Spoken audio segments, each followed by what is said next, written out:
संसार में इसी को तो माया कहा ना।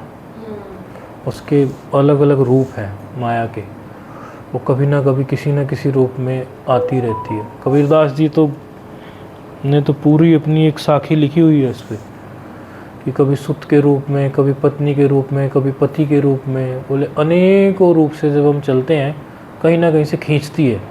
कोई ना कोई रिलेशन खींचेगा या उस रिलेशन की रिस्पॉन्सिबिलिटी खींचेगी, तो रिलेशन ही खींच रहा है इनडायरेक्टली। ये होता ही है, क्योंकि ये जो मार्ग है वो ख़ासतौर पे कलयुग में, हम चाहते तो हैं कलयुग में उड़ान ऊंची भरना, कई लोगों को तो यही नहीं मिलता कि हम ऊंची उड़ान भर पाए, आध्यात्म की साधना की ऊंची उड़ान हम भर पाए। ऐसा कई लोगों को नसीब ही नहीं है, मन में भी नहीं आता। मन में भी नहीं आता। तो कई लोगों का तो ऐसा है। और जिन लोगों को थोड़ा सा, देखो भगवान क्या होता है, देखो भाई अनंत, बड़ी सुंदर बात चल पड़ी है। भगवान को क्या होता है कि भगवान के मार्ग पर जब हम चलते हैं तो कुछ ना कुछ शुरू में निमित्त ही बनता है। वैसे तो हमारे पूर्व जन्मों के कर्म होते हैं, ये सारी चीज़ें होती हैं, तभी हम इस मार्ग पर चल पाते हैं, अन्यथा तो चल ही नहीं सकते। कोई एक कारण बन जाएगा। संतों के पास जब जाते हैं तो कोई एक कारण बनेगा, तो वो कारण आप ये मत समझना कि हम उस कारण से है, वो ईश्वर ने वो कारण बनाया। आपको कहीं कनेक्ट होना था तो ईश्वर कारण तो बनाएंगे। क्योंकि देखो मानवीय बुद्धि क्या कहती है, मानवीय बुद्धि इतनी गिव एंड टेक में चलती है पूरे दिन, give and take, give and take. मुझे क्या मिलेगा, इससे मुझे क्या फ़ायदा, ऐसा करने से क्या फ़ायदा, इतना कैलकुलेटिव और मैनिपुलेटिव। खाली कैलकुलेटिव होने से भी व्यक्ति बाज आ जाए तो भी ठीक है, चलो मैनिपुलेटिव भी हो जाता है। तो कैलकुलेटिव और मैनिपुलेटिव ये जो ज़िंदगी चलती है हमारी, ये दोनों में व्यक्ति पहुंच ही नहीं पाता। फिर भगवान ऐसा करेंगे जिस पर कृपा होगी, लेकिन ध्यान रखना भगवान की जिस पर कृपा है, ये कोई जाने अनजाने में अच्छा कर्म हो गया और वो अच्छा कर्म ऐसा हो गया निष्काम भाव से पूर्व में हमसे कि उसका फल हमने मांगा नहीं। क्योंकि कर्म का क्या होता है, यदि हम फल मांग लेंगे तो हमने तो खर्चा कर दिया, और जिस कर्म को हम निष्काम भाव से कर देंगे हमने वो खर्चा नहीं किया, अब वो अपने हिसाब से रिजल्ट देगा, वो कोई कर्म होगा। और बड़े में बड़ा रिजल्ट ये है निष्काम कर्म का कि हमें कोई संत मिल जाए, गुरु मिल जाए, क्योंकि वहाँ से फिर वो और आगे के अच्छे कर्म करेगा, तो फिर वो कोई निमित्त बनाएंगे। क्योंकि व्यक्ति जो है जब कोई निमित्त बनेगा तो कहीं ना कहीं तो उसका सोल्यूशन खोजेगा, कोई प्रॉब्लम आएगी। अब सोल्यूशन खोजने वाले में भी लोग सभी तरह के होंगे, तो किसी की बुद्धि बनेगी कि इस सोल्यूशन को क्यों ना हम भगवान के मार्ग से खोजें, संतों के मार्ग से खोजें। सोल्यूशन भी तो कई तरीके से मिल सकते हैं ना। किसी को कोई प्रॉब्लम आई, संतान नहीं है या घर पर कोई प्रॉब्लम है, तो कई लोग उसके तार्किक बुद्धि से अपने सोल्यूशंस खोजेंगे। ये भी आप अपने आप पर भगवान की कृपा समझे कि हमने सोल्यूशन जो है वो किसी हमारे वैदिक मार्ग से, धार्मिक मार्ग से या किसी संत के द्वारा खोजा, ये भगवान की कृपा है ये। अन्यथा तो और बहुत सारे सोल्यूशन खोजेंगे, फिर वो आ जाएंगे हम किसी ना किसी निमित्त, फिर पता चला हम आए तो थे किसी निमित्त, लेकिन अब तो हमारा जीवन ही निहाल हो गया, जीवन ही निहाल हो गया। चले थे हम कैसे और कहाँ से कहाँ पहुँच गए। अब आप समझिए तुलसीदास जी इतने बड़े महाकवि और बड़े, इतने बड़े विद्वान भी हुए और भक्त हुए, महापुरुष हुए। आप समझिए कि इतने बड़े महापुरुष के जीवन में इतनी छोटी सी घटना ऐसे घटाई, पता है ना तुलसीदास जी की, वो एक छोटी सी घटना ऐसे घटाई कि वो अपनी पत्नी से बहुत प्रेम करते थे, अथाह प्रेम वो अपनी पत्नी से करते थे। इतना प्रेम करते थे कि एक भी दिन पत्नी के बिना रह नहीं सकते थे। और उनकी पत्नी रत्नावली शायद नाम था, तो उनकी पत्नी जो थी वो मायके चली गई, और बारिश का समय था, जैसी कथा प्राप्त होती है, बारिश का समय था, वो रत्नावली के बिना रह ही नहीं पाए उस रात भी, उस दिन भी, और वो चल पड़े बारिश में भी। और वो नदी पार करके जाना था, तो नदी में ये नहीं देखा नाव है कि नहीं, बारिश हो रही है, मुर्दे के ऊपर बैठ के नदी पार कर दी। ये वो भी था ना कि उन्होंने सांप पकड़ अभी आ रहा है। अच्छा। मुर्दे के ऊपर नदी पार कर दी, अच्छा। अब घर पर चढ़ गए पीछे के दरवाजे से सांप पकड़ के। हाँ। मतलब इतना ज़्यादा डेस्परेट हैं वो। हाँ। और फिर पत्नी के पास पहुंचे और पत्नी ने देखा अरे इतना सारा प्रपंच करके ये मुझ तक आए हैं, जिसमें जो है इन्होंने नदी पार करने में प्रपंच किया, तुलसीदास जी ने सारी कठिनाई उन्होंने मोल ली। किसके लिए? सिर्फ मेरे लिए। प्राय पत्नी जो थी ऐसा बात कहती नहीं है। प्राय कभी भी आप देखो संसार में पत्नियां ऐसी बात कहती नहीं है जैसे तुलसीदास जी को कही। वो ईश्वर बोल रहे थे, हाड़ मास की देह में रखते हो ऐसी प्रीत, इससे आधी यदि राम में होती आपकी तो आपका बेड़ा पार हो जाता। इस प्रकार की वो है। हमने भावार्थ बताया कि मेरी तो हाड़ मास की देह है, उसके लिए मरे जा रहे हो, कहाँ से कहाँ आ गए। इससे आधा भी अटैचमेंट आपका भगवान नाम में होता ना तो आप तो कहीं से कहीं। और देखो ऐसी बात या ऐसी सी बात बहुत सारी पत्नियां अपने पतियों को बोलती हैं कि क्या है परेशान करते रहते हैं आप, यही सब ऐसा बहुत बोलते हैं। लेकिन ना पति बाज आते ना पत्नी बाज आती, और उनको एक दूसरे की बात लगती भी नहीं है। कामांध हो जाते हैं, उन्हें बिल्कुल समझ नहीं आती उस टाइम, एकदम कामांध हो जाते हैं। काम में अंधा और किसको कहते हैं। लेकिन तुलसीदास जी को वो बात लगी और वो निकल गए। उससे बाद में उन्होंने स्त्री मुख देखा ही नहीं कभी, और इतने बड़े महापुरुष हो गए। तो ये उन पर भगवान की कृपा थी, पूर्व का उनका पुण्य था। अन्यथा तो कितने लोगों को ऐसी बातें सुनने को मिलती होगी। आज बहुत सारी हमें ऐसी चीज़ें मिलती है, हमें हमारे जिनसे हमारा अटैचमेंट है वही लोग हमें बहुत सी बातें सुना देते हैं। लेकिन उस अटैचमेंट में हम ये बात भूल ही जाते हैं कि इस व्यक्ति ने हमें पहले कुछ बोला था।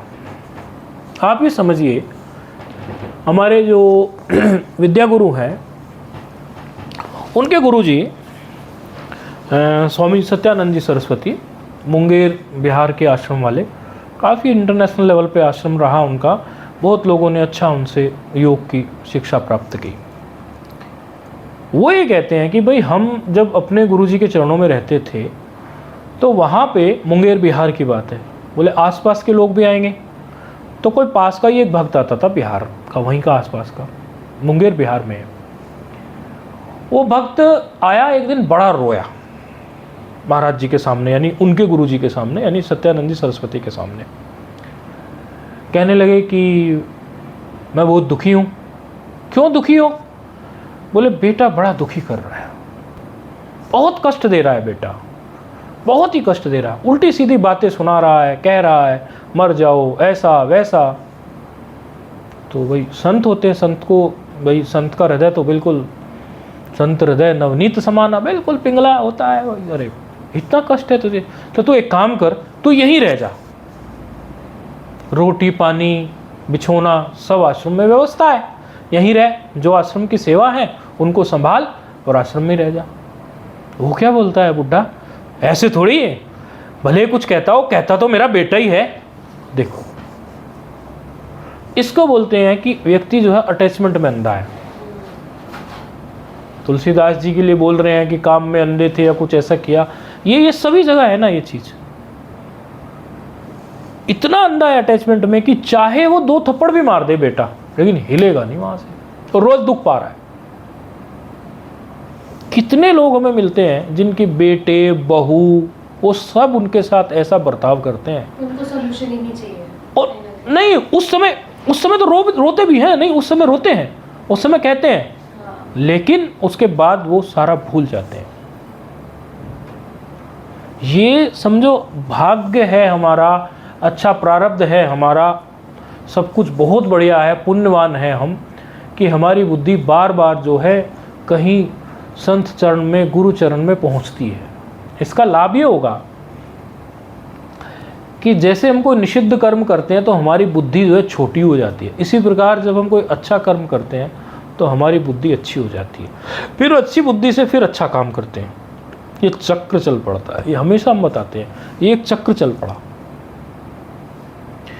और जो जिस चिंतन में रहता है, कोई लोग कहते हैं कि भगवान भागवत का प्रसंग बताते हैं कि दुनिया में एक ही ऐसा भक्त हुआ जिसने भगवान से दुख मांगा, कुंती, नहीं तो लोग सब सुख मांगते हैं। एक बार भगवान ने, भागवत में कथा आती है, बोला कि अपनी कुंती बुआ को कि मांगो कुछ, आप भी मांग लो। बोले हाँ एक चीज़ मांगती हूँ, मुझे दुख दे दो। बोले दुख क्यों दे दूँ? बोले दुख में ही तो आपकी याद आती है, सुख में तो मैं फूली रहती हूँ, दुख में मुझे आप बहुत याद आते हो केशव, आप मुझे दुख ही दे दो। अब यहाँ अगली बात हम विचारते हैं, क्या भगवान के पास दुख है? है ही नहीं। जो स्वयं आनंद स्वरूप हैं उनके पास दुख आया कहाँ से? जब आप मेरे से कोई प्रोडक्ट मांगने आए कि नकली प्रोडक्ट मुझे दे दो, मैं नकली प्रोडक्ट देता ही नहीं हूँ, बेचता ही नहीं हूँ, रखता ही नहीं हूँ, माना कोई दुकानदार, कैसे दे दूंगा? मैं कहूँगा मेरे पास है ही नहीं, आप जाइए कहीं और जाइए। आपको नहीं, मुझे आपसे ही चाहिए, तो भैया लेना ही है तो असली ले, मेरे पास नकली है ही नहीं। अब भगवान के पास कुंती कह रही हैं कि मुझे दुख दे दो, वो भगवान के पास तो दुख है ही नहीं, तो भगवान दुख देंगे ही नहीं, क्योंकि भगवान स्वयं जो है आनंद स्वरूप हैं, उनके पास सिर्फ आनंद है, वो आनंद ही देंगे। वो तो कुंती ने अपना एक विचार ऐसा रख दिया कि देखो ये मेरा अनुभव है कि यदि दुख रहेगा तो मुझे आपकी याद आएगी। ये कुंती की श्रेष्ठ मति है, वो भगवान के चरणों में ही अपनी प्रीति रखना चाहती है। अब संतों के पास कोई जाएगा उसके किसी पुण्य से, तो वो क्या उसे दुख देंगे? क्या उससे कोई दुखी होने की बातें करेंगे? क्या उससे कोई ऐसी चीज़ कहेंगे कि जिस चीज़ से उसे दुख उत्पन्न हो? नहीं होगा। उनके पास जाएंगे, उनकी ओरा में रहेंगे, वो खुद मस्त हैं। रोज संसारी छोटी मोटी चीज़ों में पता नहीं कहाँ कहाँ उलझता रहता है। वही समस्याएं महात्मा के जीवन में कई गुनी होके आती हैं।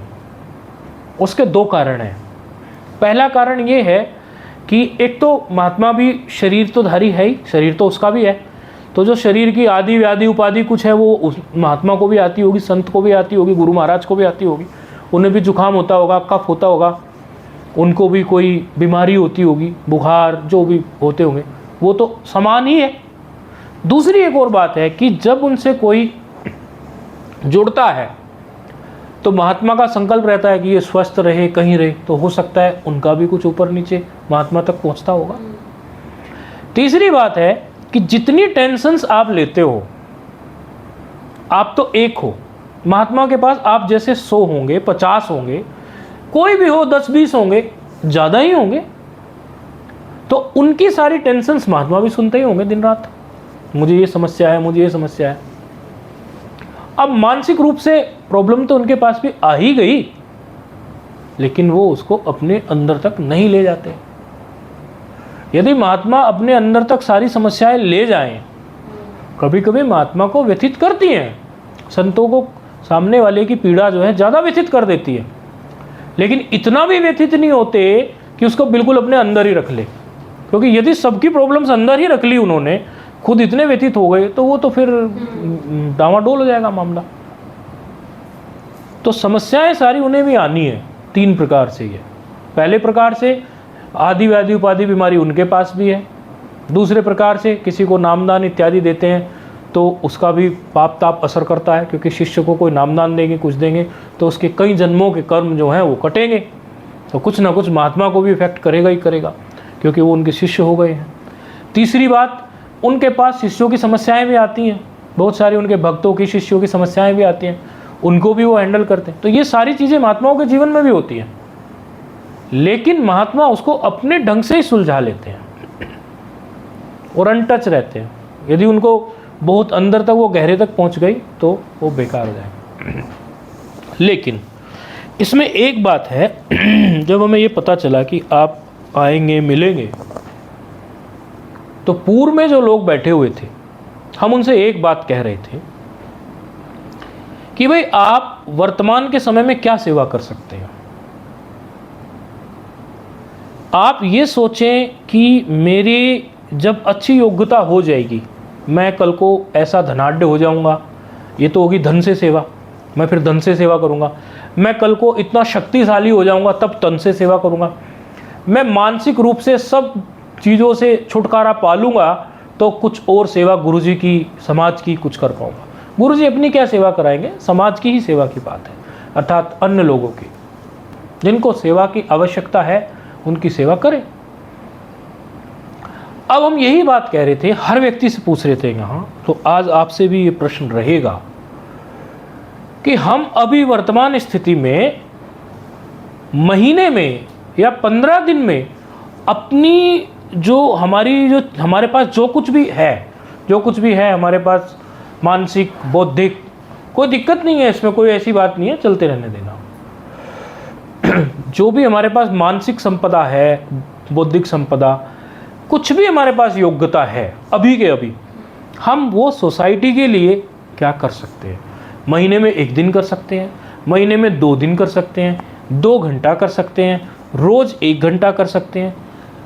हम यदि डॉक्टर हैं तो क्या हम महीने में कहीं गुरुजी की कुटिया पे या कहीं एक ऐसा कैंप लगा सकते हैं कि महात्माओं को, संतों को मुफ्त में उनका बीपी चेक कर लिया, हाँ, उनकी डायबिटीज चेक कर ली, ऐसा कुछ कर सकते हैं क्या?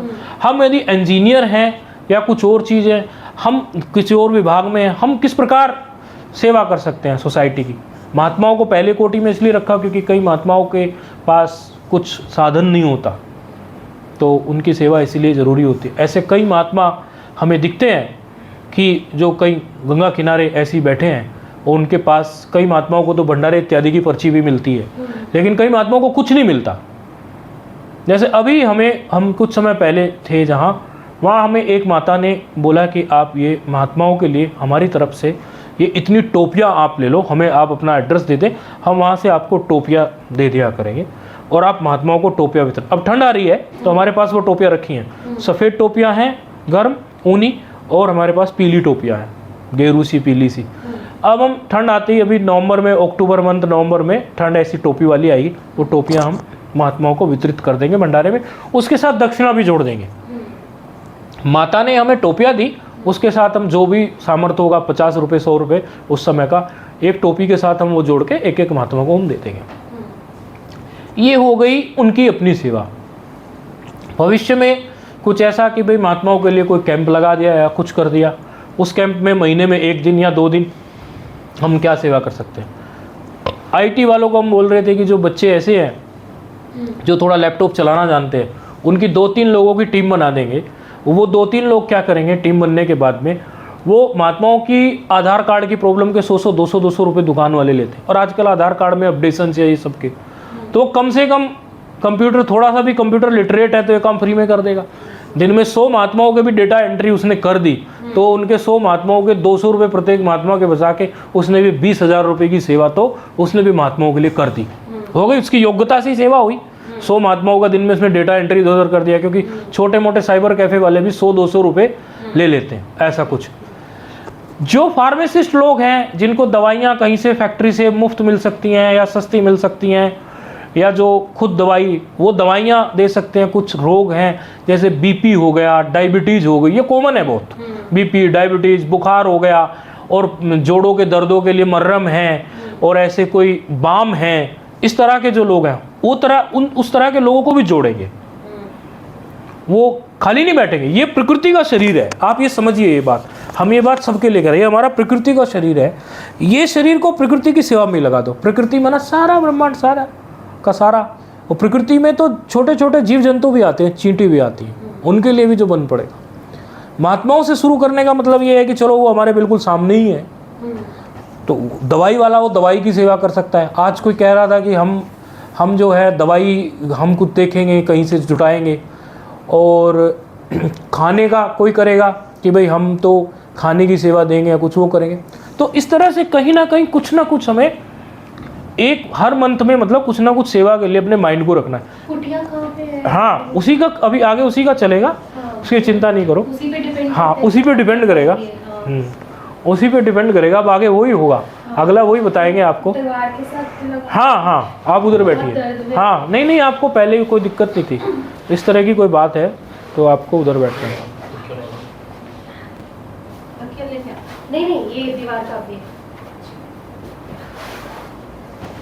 हाँ जी।